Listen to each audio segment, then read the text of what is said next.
BSN. Finish first. Brandon Curry Unleashed is brought to you by Nitrix. Maximize your potential. Today on Brandon Curry Unleashed. When it comes to back training, you just really have to know how to feel the muscles. A lot of people go wrong with back because they pull with their arms. You know, there's exercises for detail, there's exercises for thickness. So I think you gotta do a combination of both to build a big, powerful back.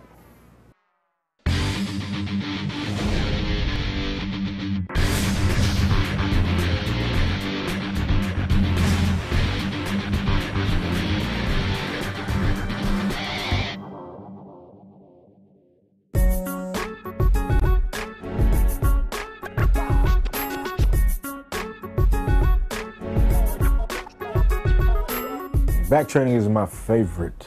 When it comes to back training, you just really have to know how to feel the muscles, how to roll the thoracic spine, how to work the angles to manipulate the lats or the rhomboids. Really, a lot of people really train back wrong because they focus on the arms too much as they pull, instead of focusing on the elbow or the back contraction. Back training is one of those things you have to really know how to feel. You only learn how to really train back wisely through experience, concentration. So all you guys trying to train back, you know, take the time to really just lower the weight and focus on what you're doing before you get into your really heavy training. It's not about how much you're moving, it's about the muscles that you're working as you're moving. If you're using your grip, your regular grip, you better have a pretty strong grip if you want to work the back muscles completely. So that's why straps are important to use. You'll see me using when I train my back, because your grip and your forearms will fatigue way before your back. Now, if you really want to think about back training in the sense of how to think about it and how to visualize it, imagine that you have a wing attached from your elbow into your lower lat. And that wing is what controls all your back movements. This way you prevent thinking about pulling with the bicep. I see a lot of people train back, but they're not retracting the scapular spine, and they're not pulling with the lats. They're not driving the elbows back, they're pulling with the arms. So in order to prevent that, you really have to focus. And the only way to forget about these parts of your arms is to ease your grip. Straps, great back. Try it sometimes.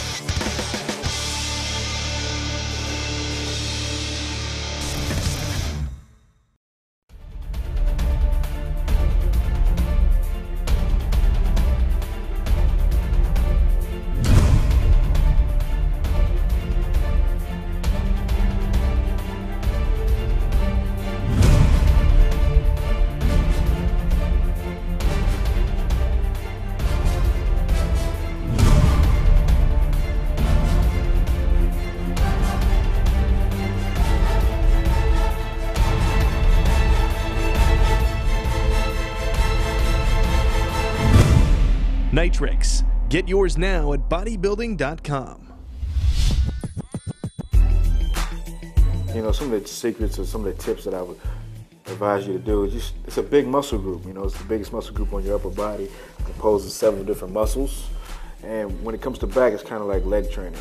You can focus on all the intensity and heavy weights that you want, but if you're not getting enough volume with the back, it's not going to really change. So I suggest, just like legs, progression to your training.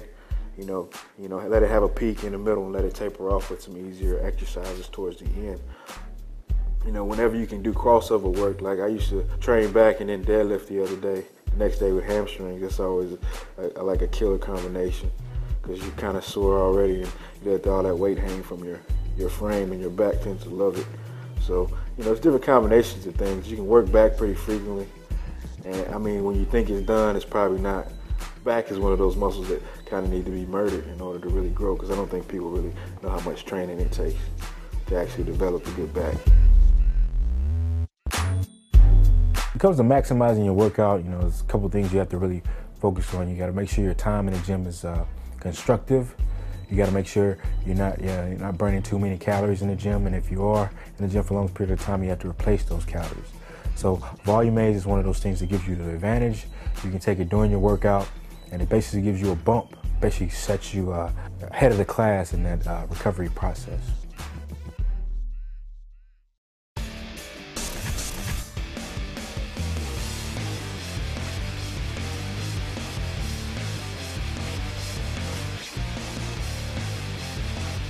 Some important things to remember while you're training back is the exercises too. It's kind of like shoulders. You have different parts of your back, your upper, your lower.